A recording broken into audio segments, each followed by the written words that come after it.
morning. Welcome to Republic Baptist Church's online Sunday School class. Today is September 25th, 2022. Today we are in the fourth session of the topic entitled James, Living Out Your Faith. The title of today's lesson is Faith on Display in Your Conversations. The point of today's lesson is when you rely on God, your words reflect His character. The scripture for today's lesson comes from James chapter 3, verses 1 through 5, verses 9 through 10, and verses 13 through 18.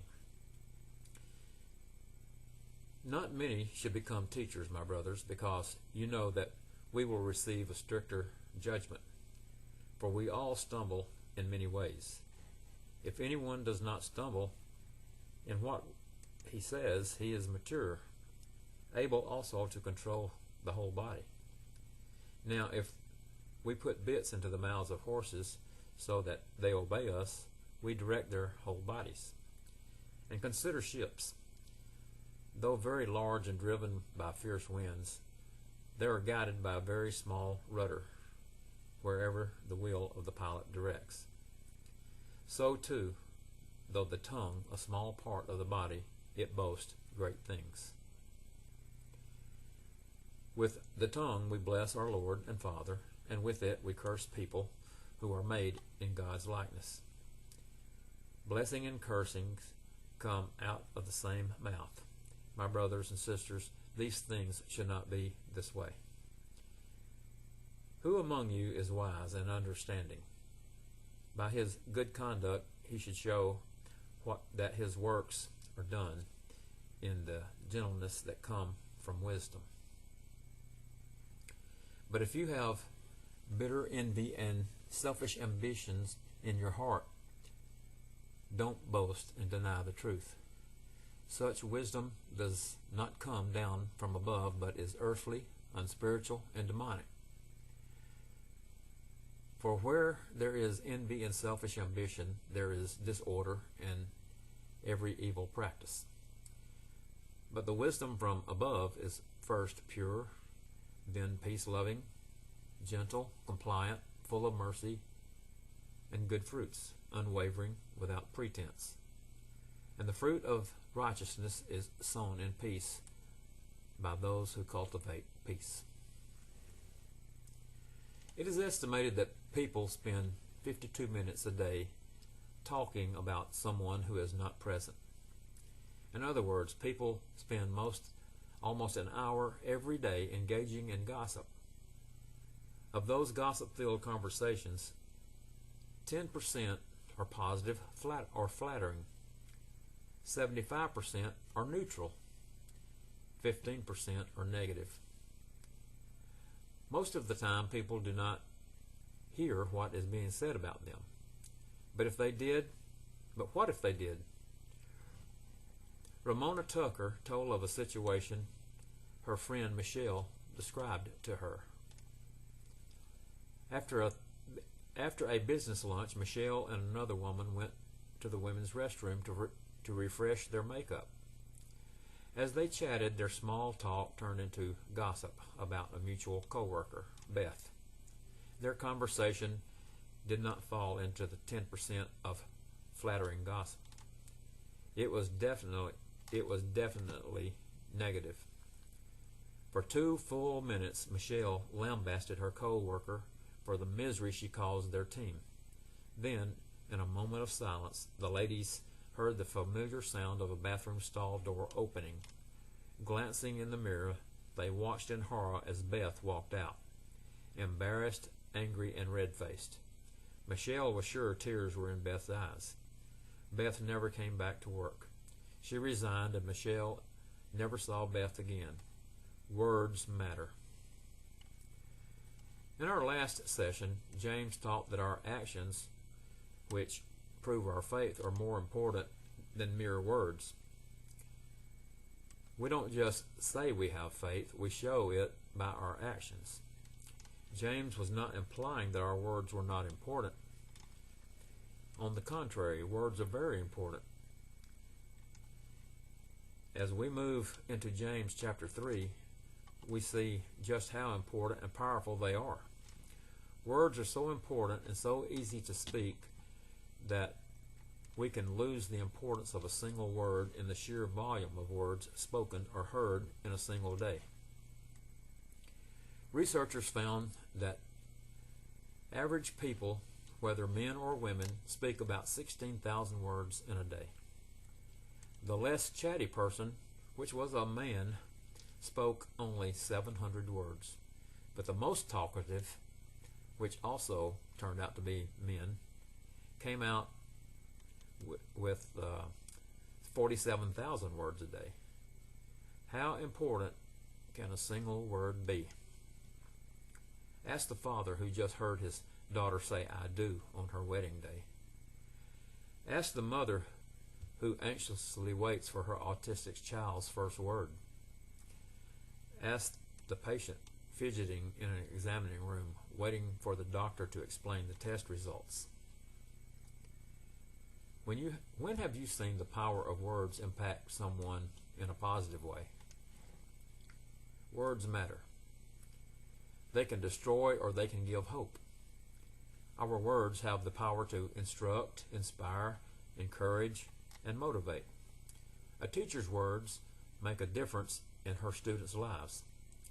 The words she speaks are so important that the very act of teaching invites a stricter judgment.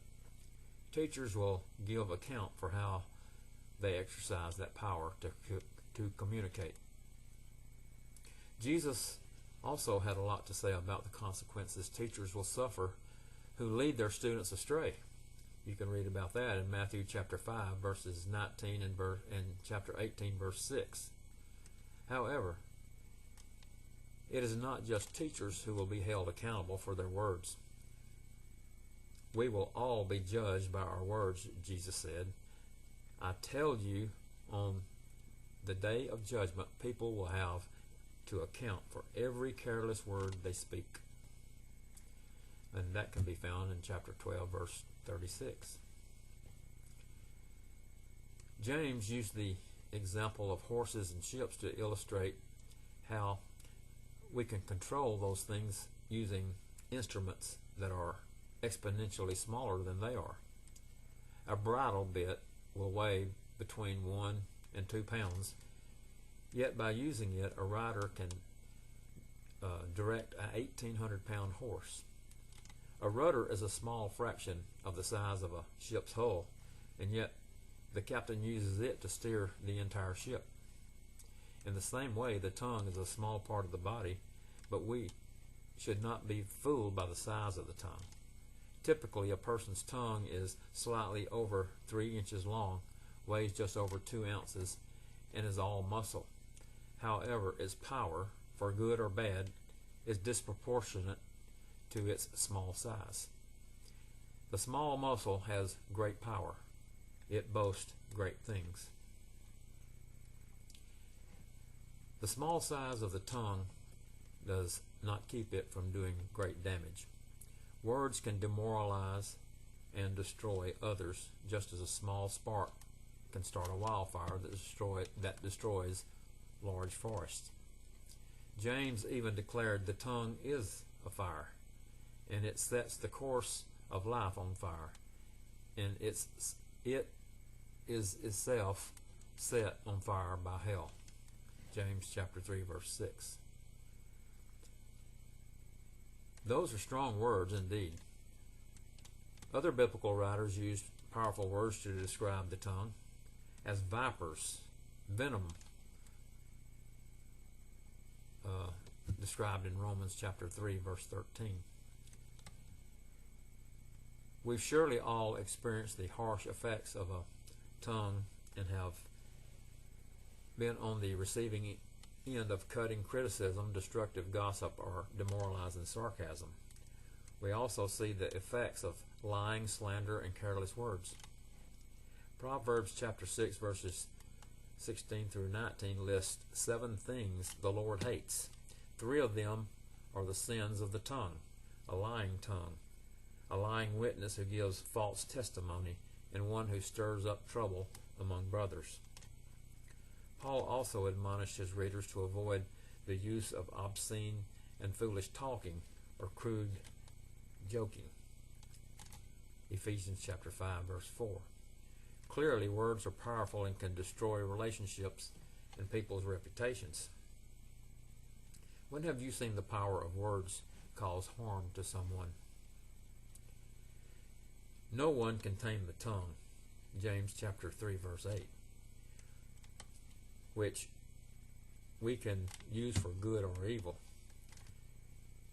James showed us just how impossible it is to tame the tongue by pointing out how inconsistent we are with our words. We use the same tongue to bless God, yet curse the people he created in his image. James's teaching is discouraging and may even sound beyond hope to some. So what do we do? Do we simply give up and give in to every temptation to lie, sow discord, curse, or gossip about others? Of course not. And that was exactly James's point. My brothers and sisters, these things should not be this way.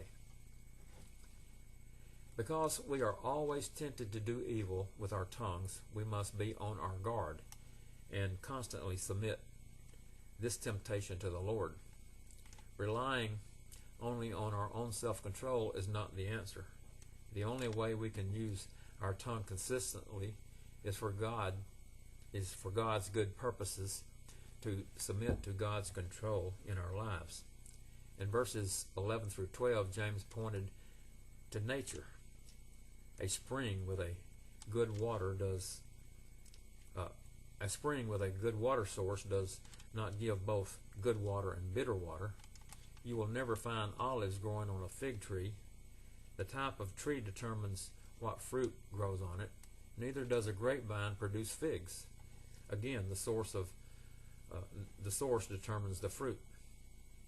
Words that inspire and bring hope come from the mouth of a wise, God-controlled person. However, if God does not control us, if we do not submit to his lordship, we will gossip like everyone else. Consider the statistics given previously.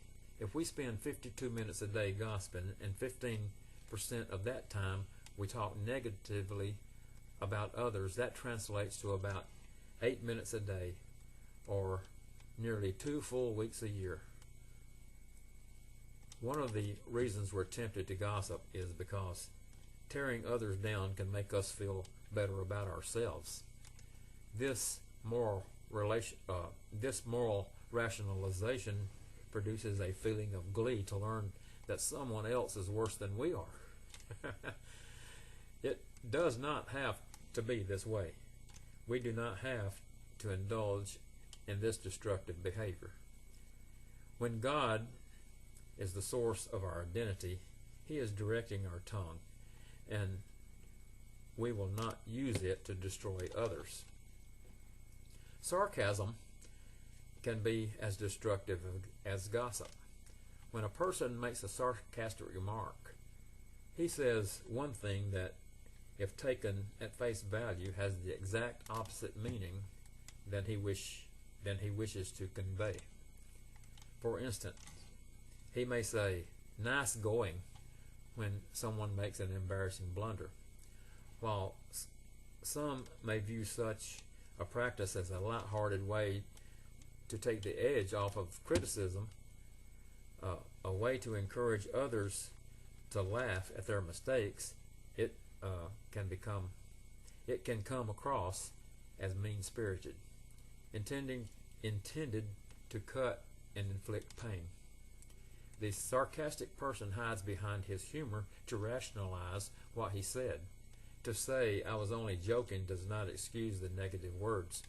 Proverbs 26, verses 18 and 19.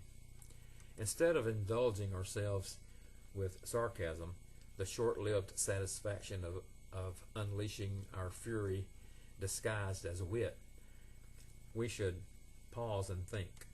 Think about the things that are true, honorable, just, pure, lovely, commendable, and praiseworthy. That's found in Philippians chapter 4, verse 8.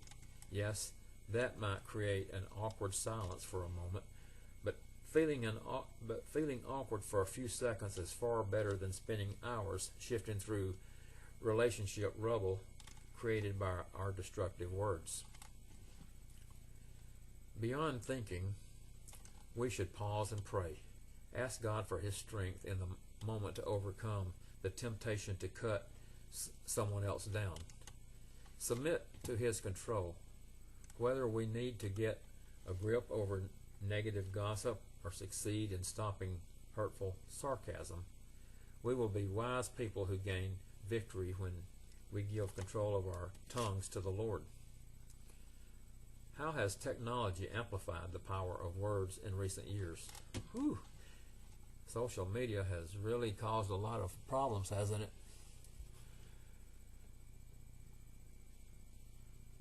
Words can be deadly. Jesus taught that insults can murder a person's character in Matthew chapter 5, verses 22. Have you ever thought about the words idiot, stupid, dumb, airhead, fool, slacker, jerk, good for nothing? What about other words? Words can be helpful. Who in your life needs a good word? Identify someone in your life who needs a kind word from you. Earlier, James promised that God will give wisdom to those who ask in faith, chapter 1, verses 5 and 6. He now returns to the theme to show how wisdom can benefit us and how godly wisdom impacts our words and conduct. Merely doing or saying the right thing is not enough. Even a legalistic Pharisee can outwardly do and say things. When we are guided by God's wisdom, our right actions and words are ungirded by the power attributed and motivation. Our words and actions come from a gentle, wholesome, and meek spirit. We need God's wisdom in the ongoing battle to control our untamed tongue. When we are tempted to let our tongue wreak havoc in our relationships, we must pause, think, and pray, seeking God's wisdom. We cannot let conventional wisdom, what James called bitter envy and selfish ambition, guide us. James did not use the phrase conventional wisdom, but he described it using three escalating concepts. He used the words earthly, unspiritual, and demonic. In using the word earthly, this is close in meaning to conventional wisdom. It is human activity in contrast with divine activity. And unspiritual. This term builds on the previous but goes a step further. It is self-centered wisdom and void of godly influence. But the person without the Spirit does not receive what comes from God's Spirit because it is foolishness to him. He is not able to understand it since it is evaluated spiritually. And yet that might be more understandable if you read chapter 1 of 1 Corinthians chapter 2, verse 14. And the word demonic. This word escalates the language substantively. This wisdom is specifically directed away from the things of God. If we allow wisdom that is earthly, unspiritual, and demonic to guide our thoughts, we will act and speak from a bitter, selfish heart. We will look out for number one, step all over other people to get ahead, and seek to win at all cost. We'll do whatever it takes to get ahead, even if that means we need to destroy other people's character through gossip or demeaning them and their spirits with bitter sarcasm. By contrast, God's wisdom, the wisdom from above, is characterized by actions, words, and attitudes that are pure, without moral defect, peace-loving, free from inner turmoil, seeking the best for others, gentle, gracious and patient with others, compliant, reasonable, and agreeable, full of mercy and good fruits, displaying kindness and goodness, unwavering, steady and resolute, impartial, without pretense, genuine and sincere. God's wisdom empowers speech and conduct that honor Him. What are some practical ways we can apply God's wisdom to what we say and do? God's wisdom is available to help you gain control of your speech. What will you do to rely on God in your speech? Try to memorize Philippians chapter 4, verses 8. Finally, brothers and sisters, whatever is true, whatever is honorable, whatever is just, whatever is pure, whatever is lovely, whatever is commendable, if there is any moral excellence, and if there is anything praiseworthy, dwell on these things. Try to memorize that verse. Keep a gratitude journal.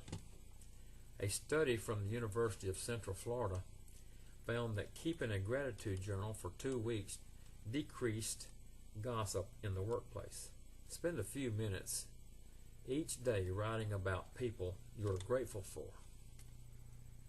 And apologize to someone you know you have hurt through gossip or sarcasm. Remember Michelle and Beth? Michelle knew she hurt Beth,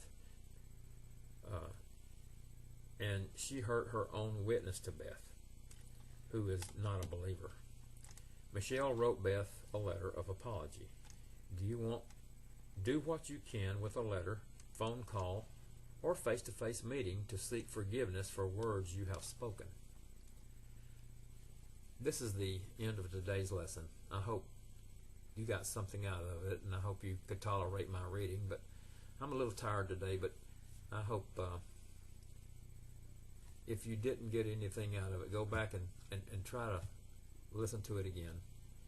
And please come back and join me again next week, and maybe I won't be so tired, and I'll read a little better. Thank you for joining me.